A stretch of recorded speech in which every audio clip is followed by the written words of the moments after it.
बखरा गांव में नदी के किनारे शांति नाम की एक बूढ़ी औरत रहती थी।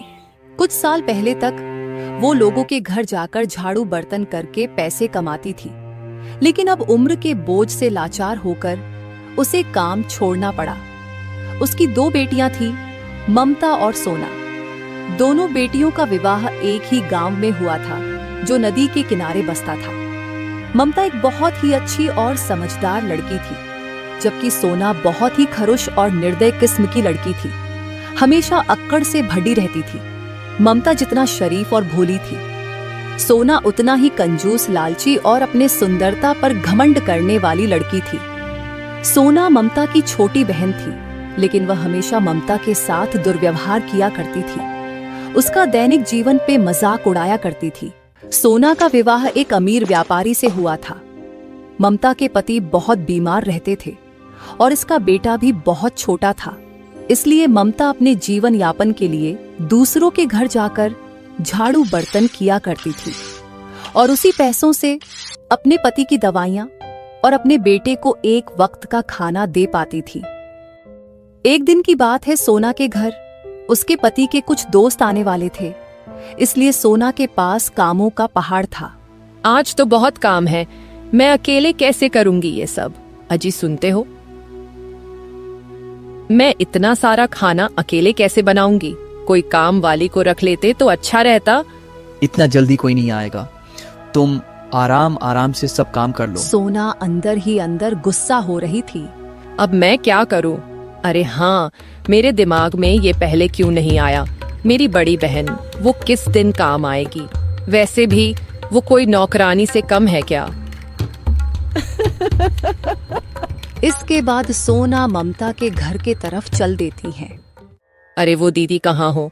आज से तुम मेरे यहाँ ही काम करने आ जाना। वैसे भी किसी दूसरे के यहाँ जाती हो, इससे अच्छा मेरे यहाँ ही आ जाना। लोग जो तुम्हारे ऊपर 4 बात जो बनाते हैं, वो भी नहीं बनाएंगे। ठीक है, मैं कल से आ जाऊंगी। कल से क्यों? अभी चलो। लेकिन अभी कैसे? शाम होने वाली है, मुझे सोनू और उसके पापा के लिए खाना बनाना है। अच्छा ठीक है, तुम चलो, मैं काम निपटाकर जल्दी आती हूँ। ममता जल्दी जल्दी अपने घर का काम खत्म करके सोना के यहाँ चली जाती है।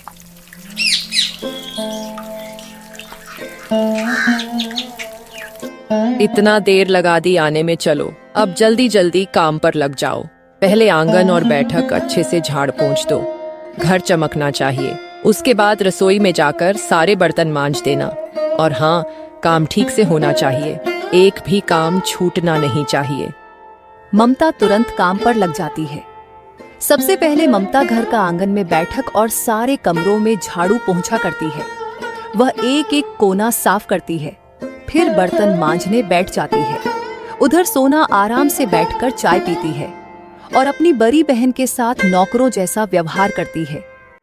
अच्छा सुनो, सारे काम तो तुमने कर दिए हैं, अब यह ध्यान रखना है, इसमें से अच्छे अच्छे चावल चुनकर साफ कर दो।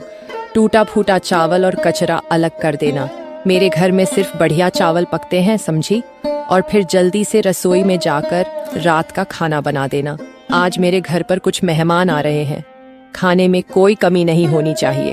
अली तो तुम हो ही, लेकिन खाना एकदम साफ सुथरा से बनाना, कोई कमी नहीं रहनी चाहिए। अलग अलग प्रकार के पकवान बनना चाहिए और मीठे में खीर बना देना।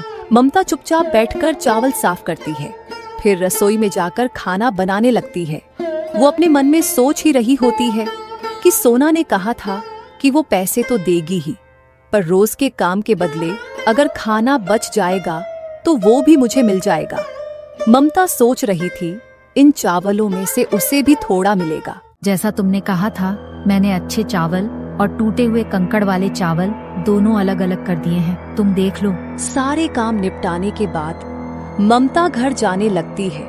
तभी सोना, रुको, ये लो, यह टूटे हुए चावल है। मेरे घर में इसे तो कोई खाता नहीं है, इसलिए तुम ही ले जाओ। तुम्हारे घर में तो यह आराम से सब खा लेंगे। ममता चावल लेकर अपने आंखों में आंसू और चेहरे पर नमी लिए घर की तरफ चल पड़ी, क्योंकि उसको पता था कि इस गरीबी से वह कितना लाचार है, कि टूटा चावल भी उसके लिए कीमती था। ममता का बेटा सोनू और उसका पति उसका इंतजार करते करते भूखे पेट सो जाते हैं। बेटा सोनू, उठो, देखो तुम्हारी मौसी ने खाना भिजवाया है तुम्हारे लिए, उठो खा लो।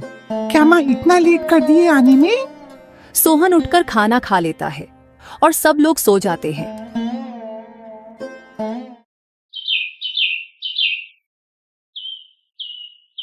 फिर अगली सुबह वही सिलसिला शुरू हो जाता है। आज जल्दी आ गई हो दीदी, घर में कुछ काम नहीं था क्या, या कुछ था ही नहीं बनाने के लिए? नहीं, आज जल्दी काम हो गया था इसलिए जल्दी आ गई हूँ। हाँ ठीक है, अपने काम पर लग जाओ। ममता फिर से अपने काम पर लग जाती है।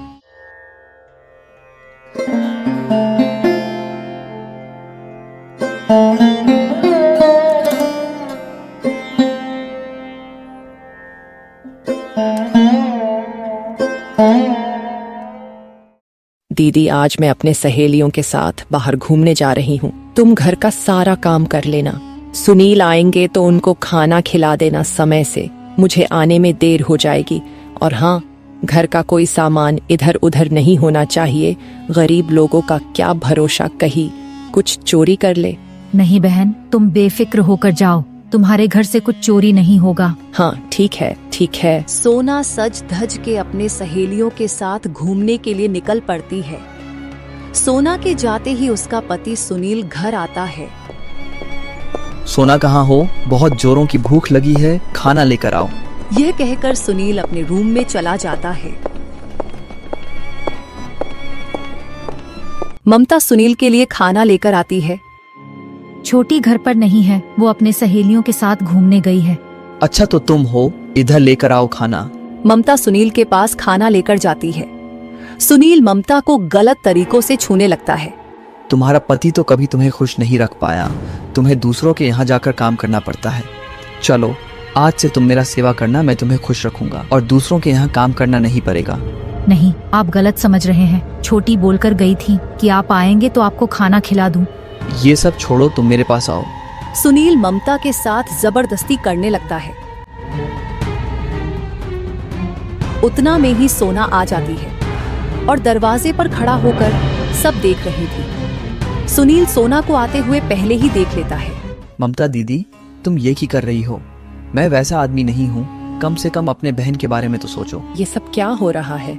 देखो, तुम्हारी बहन मेरे साथ जबरदस्ती कर रही है। नहीं छोटी, मैं ऐसा क्यों करूंगी? ये मेरे साथ जबरदस्ती कर रहे हैं। तुम मेरे पति पर इतना बड़ा इल्जाम कैसे लगा सकती हो? मैं तुम जैसे लालची और गरीब औरत को अच्छी तरह जानती हूँ। तुम एक नंबर की बदचलन औरत हो। एक तो तुम काली हो, तुम जैसी काली औरत को कोई आंख उठाकर भी न देखे। अभी के अभी मेरे घर से निकलो, बेशर्म औरत। सोना ममता को अपने घर से निकाल देती है और उसे पूरे गांव के सामने जलील करती है। ये सब सुनकर गांव वाले उसको भला बुरा कहने लगते हैं। ममता रोते रोते जंगल की तरफ चल पड़ती है। आज वह जान गई थी कि उसकी बहन के अंदर इंसानियत नाम की चीज ही नहीं है।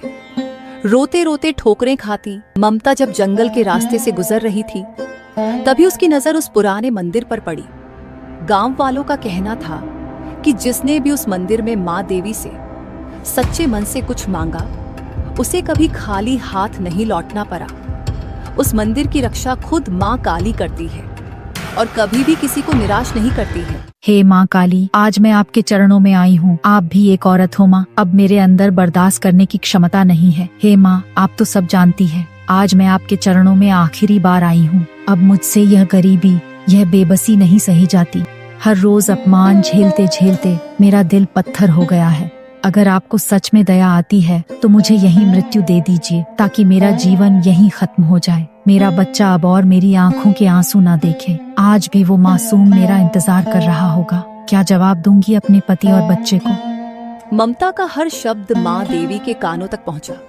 उनकी आंखों में भी मानो करुणा उतर आई थी। ममता रोते रोते वहाँ से जा ही रही थी, तभी अचानक माँ देवी के चारों ओर एक तेज रोशनी फैलने लगी, मानो उन्होंने ममता को आशीर्वाद दिया हो। ममता जैसे ही अपने घर के बाहर पहुंचती है, उसका बेटा दरवाजे पर बैठा उसका इंतजार कर रहा था।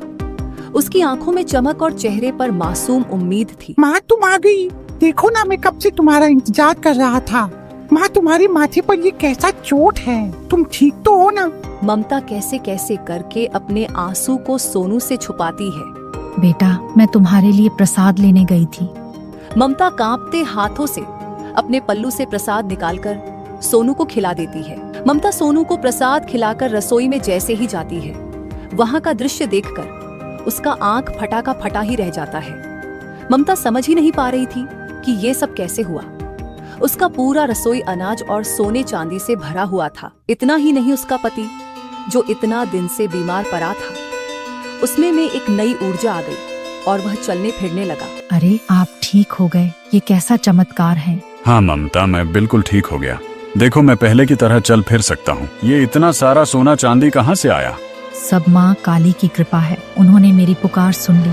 धन्यवाद माँ। कुछ दिन बाद ही रामू का एक बड़ा आलीशान घर बनके तैयार हो जाता। उधर सुनील को बेईमानी की वजह से उसका व्यापार डूब गया और जो भी बचा था सब बेच दिया।